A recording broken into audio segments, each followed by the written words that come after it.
मैं आपसे एक बहुत अहम ऑडियो शेयर करने जा रहा हूं और ये सीज फायर की जो इंडियन मीडिया के दावे हैं उनकी धज्जियां ये उड़ा देगी। और सीज फायर ऑपरेशन बुनियानुल अल मरसूस जब जब लॉन्च किया गया था, उसके फौरन बाद सीज फायर के लिए मिन्नतें की जा रही थी। और अगर ये ऑपरेशन लॉन्च ना किया जाता तो क्या होना था, ये ऑडियो मैसेज सुनिए। देखो सर, आपका कमेंट इतना लंबा था कि मैंने कहा मैं आपको ऑडियो मैसेज भेज दूं जवाब में। सर, मुझे इससे गर्ज नहीं है कि इंडिया का या पाकिस्तान का क्या नुकसान हुआ। फौज में हम जाते ही इसलिए हैं कि हमें जान की फिक्र नहीं होती। कोई फर्क नहीं पड़ता सर, काम आ गए तो आ गए, ऐसी कौन सी बात है।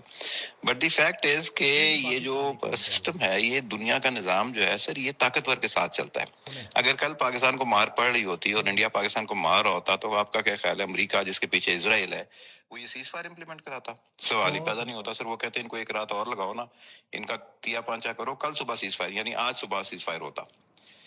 There was something which India lost, and that loss मैं आपको क्वांटिफाई नहीं कर सकता, ना वो कभी जिंदगी में मानेंगे। उनको 12:30 बजे दोपहर को, कल हमने कल सुबह फर्स्ट फ्लाइट पे असॉल्ट शुरू किया है।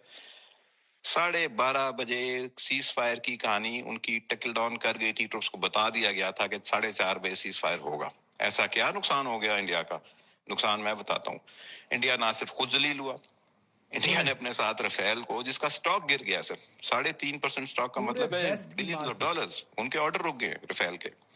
चंगडू जो हमारा J-10C बनाता है, उसका स्टॉक 20% चढ़ गया सर। आप ना माने, जहाज गिरा है। मार्टिन बेकर वाले कह रहे हैं कि इनकी सीटें जो है वो जेक्ट हुई हैं और 3 जहाज रफेल जो हैं वो गिराए गए हैं। कोई दुनिया का निजाम मुझे बता दें जो इंडिया के साथ खड़ा हो। इंडिया ने ना सिर्फ खुद जलील हुआ, अपने साथ फ्रांस को भी जलील किया, अपने साथ इसराइल को भी जलील किया, अपने साथ अमेरिका को भी जलील किया। और सो रशिया को ये भी किया, कहानी है जिनका सर एस कि फोर उनका एक हंड्रेड गिरा था। नहीं गिरा, बैटरी उड़ी उनकी किसी S-400 की नहीं उड़ी, मुझे इससे गर्ज ही नहीं है। द लॉस वाज ट्रेमेंडस, और वो लॉस उनकी नस्लें याद रखेंगे सर, जो कल उनके साथ हुआ है। बहरहाल ये लंबी बात है sir, I send you detailed message. फिलहाल तो ये है कि इंडिया को अमेरिका कन्विंस नहीं कर सकता था सीज फायर के लिए, अगर इंडिया के पास 1 इंच भी खड़े होने की गुंजाइश होती। सुन लिए। तो ये जो सीज फायर के लिए इन्होंने तरले मिन्नतें किए थे, ये ऑपरेशन लॉन्च होने के फौरन बाद ही कर दिए थे। इनके त्यारे गिर गए थे, राफेल गिर गए थे, इनका S-400 तबाह हो गया था, ड्रोन्स को अटैक कर दिया था। ये मिलिट्री रिटेलिएशन इतनी स्ट्रांग थी। ये वही साहब बहादुर अमेरिका है जो वीटो करता रहा सीज फायर मशरिक वस्ता में, क्योंकि दूसरी तरफ ताकत का अदम तवाजुन इतना ज्यादा था। और वो जो ग्रेटर साहब बहादुर मिडल ईस्ट में बनाया जा रहा है, उसको फुल सपोर्ट थी। आज भी वो सीज फायर और फिर उसमें दोबारा सीज फायर पे उन्होंने वो शुरू कर दिया। हमारे साथ भी यही होना था अगर हमारी ताकत इतनी स्ट्रांग ना होती। और मैंने आपसे एक इंतहाई क्रेडिबल, इंतहाई इंपॉर्टेंट मैसेज शेयर किया है, डायरेक्टली वहां से जहां से ये मैसेज आते हैं। और मेरे पास ये मुझे किया गया मैसेज था। तो ये याद रखें कि इस किस्म के मैसेजेस और इस किस्म की चीज़ें ये बड़ी क्लियर हैं, ये सर्कुलेट कर रही हैं।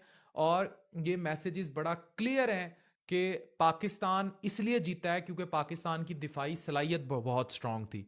अदरवाइज ये हमें नीस तो नाबूद कर देते। तो एक बहुत अहम मैसेज मैंने आपको सुनवाया है, और नस्लें इस मैसेज को याद रखें और फतह को सेलिब्रेट करें। पाकिस्तान जिंदाबाद।